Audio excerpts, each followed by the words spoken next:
അസ്സലാമലൈക്കും. വലൈക്കും സലാം. ഉസ്താദാണോ? അതെ. തിരക്കിലുണ്ടാ? എന്തേ? അത് ഉസ്താദിന്റെ കൂടെ മഹദി അഹമ്മദ് തങ്ങൾ പഠിക്കുന്നുണ്ടോ? അതെ. നമുക്ക് കാഞ്ഞങ്ങാട്ടേക്ക് ഒരു പരിപാടിയിലേക്ക് ക്ഷണിക്കാൻ വേണ്ടിട്ട് മൂപ്പരെ ഒരു ദുആ എനിക്ക് വേണ്ടിട്ട് മൂപ്പരെ കാഞ്ഞങ്ങാട്ടേക്ക് ഒരു പരിപാടിയിലേക്ക് ക്ഷണിക്കാൻ വേണ്ടിട്ട്. അപ്പൊ കുട്ടിയല്ലേ? ഓ അതെ, അത് ഓതല്ലേ? ഈ ഓതുന്ന കുട്ടികളൊന്നും ഇങ്ങനെ പറ്റൂല. എത്തിനാണ് അത് അടുത്ത മാസമാണ്, ഇപ്പല്ല. അത് മാസത്തിന്റെ കണക്കല്ല. ആ, അവിടുന്ന് ക്ലാസ് കഴിഞ്ഞിട്ട് വന്നാല് പിറ്റേന്ന് ക്ലാസ് നമുക്ക് തിരിച്ചെത്തുന്ന പോലെ ആക്കാം.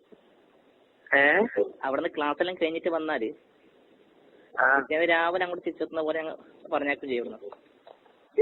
പല ഫായിദ ഉണ്ടോ ഇതിനൊക്കെ?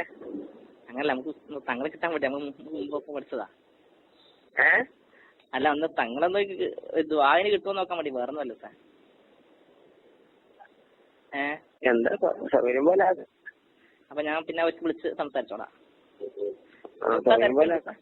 തിരക്കിലുണ്ടാ? അതെ. ഒരു വിഷയം ചോദിക്കാൻ സമയം ഉണ്ടാവോ?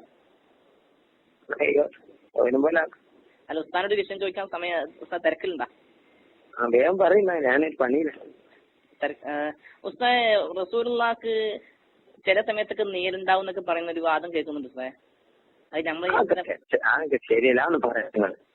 അല്ല ഉസ്താദ്, അപ്പൊ ഷെയ്ഖുനെ പേരോട് ഉസ്താദ് പറഞ്ഞിട്ടുണ്ടോ? ഒരു ഫോറാണ് പറഞ്ഞെന്ന് കേട്ടു. അത് വളരെ അബദ്ധം പറ്റിയതായിരിക്കും എന്ന് എനിക്ക് തോന്നുന്നത്. അള്ളാഹു ആയാലും എനിക്ക് അതിനെ പറ്റി ഞാനതിനോട് 100% ഞാൻ അതിനോട് വിയോജിപ്പാണ്. അത് തങ്ങൾക്ക് മേലില്ല ഇൻഷാ അല്ലാഹ്. അല്ല ഉസ്താദ്, നമ്മള് ഇന്നലെ ഇവിടെ ചർച്ച നടന്നു. നമ്മൾ SSFന്റെ 4 കുട്ടികളെ ചർച്ച നടന്നു. അപ്പൊ അടുത്ത് വലിയ പ്രശ്നങ്ങൾ സംഭവിച്ചൂടെ? അപ്പൊ ഉസ്താദിന് തെറ്റിയതല്ല ഉറപ്പന്നെ. കാരണം ആദ്യം ക്ലാസ്സിൽ മൂപ്പര് പേരോട് ഉസ്താദ് പറയുന്നുണ്ട്. അതെ, ഞാൻ കേട്ടത്. അല്ല, ഉസ്താദിന് തെറ്റി പറഞ്ഞാൽ വിഷയം തെറ്റി. അങ്ങനെ ഒരു ഉസ്താദിനെ കുറിച്ച് പറയാൻ പാടുണ്ടോ? കാരണം പേരോട് ഉസ്താദിനെ കാട്ടി മേലെ ആരും ഇല്ലല്ലോ ഇപ്പൊ. AP ഉസ്താദിനെ കഴിഞ്ഞ പിന്നെ എല്ലാം പേരോട് ഉസ്താദിനല്ലേ. ഓ, അതൊക്കെ നിങ്ങൾക്ക് വെറുതെ തോന്നിയാണ്. അങ്ങനെ പറയാൻ പാടില്ല. സുന്നത്ത് ജമാഅത്തും കാര്യങ്ങളൊക്കെ നമ്മളെല്ലാം പഠിക്കുന്ന പേരോട് ഉസ്താദിന്റെ കയ്യിൽ നിന്നാണ്. അതെ, അത് അവര് അബദ്ധം പറ്റിയത് ഓർ തിരുത്തേണ്ടി വരും. വേറെത്താം. പക്ഷെ അത് ഉസ്താദിന് ഓർ മനസ്സിലാക്കിയതാണ്. അവർ മനസ്സിലാക്കിയത് എങ്ങനെയാണ്? മനുഷ്യന്മാർക്ക് അങ്ങനെയൊക്കെ അഭിപ്രായങ്ങളൊക്കെ വരൂലേ?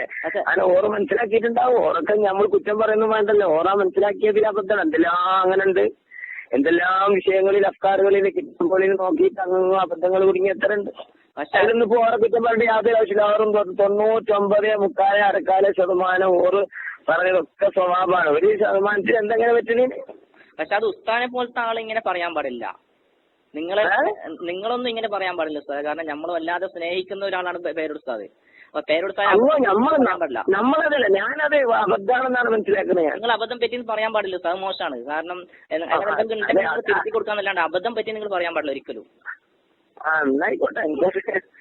അല്ല ഉസ്താദേ, ഹലോ, കാരണം ഷെയ്ഖുനെ പേരോട് ഉസ്താദിനെ അബദ്ധം പറ്റുമെന്ന് ഒരിക്കലും പറയാൻ പാടില്ല. കാരണം പേരോട് ആയിക്കോട്ടെ.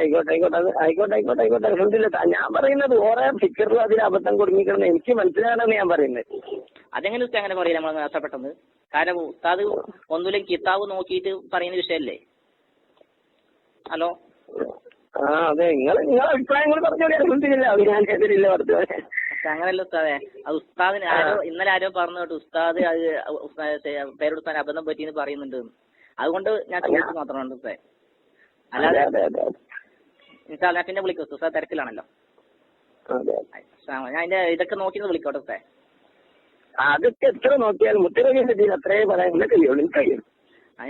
പിന്നെ വിളിക്കും ഉസ്താദ്, തിരക്കിലുണ്ടല്ലോ. അതെ. അസ്സലാമു അലൈക്കും.